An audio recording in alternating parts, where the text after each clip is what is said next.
বান্ধবীদের বাসায় যেয়ে দেখি বান্ধবীরা ইফতারি দিচ্ছে, আর আমিও সুযোগটা মিস করলাম না, ভিডিওটা শুরু করে দিলাম। আমি সাধারণত ফুড ব্লগিং বা কোনো খাদ্য রিলেটেড ভিডিও আপলোড করি না। আপনারা তো সবাই জানেন আমি বাচ্চা রিলেটেড ভিডিও বানাই আমার ছোট্ট সাকওয়ানকে নিয়ে।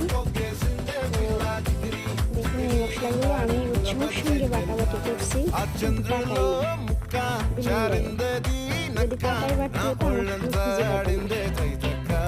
বান্ধবীরা ইফতারি দিল শসা, ভাত, ব্রয়লারের মাংস।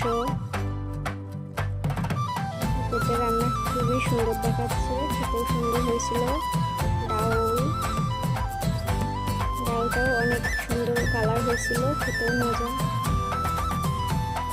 পুরো ভিডিওটা করতে চাইছিলাম রান্না করার, কিন্তু ওই যে এক জায়গায় আমার দুষ্ট সাফওয়ানের জন্য আমি রান্না করার ভিডিওটুক করতে পারিনি। তো রান্না শেষ হওয়ার পরে ভিডিও করছি বাকিটা। কেমন হয়েছে সবাই বলবেন।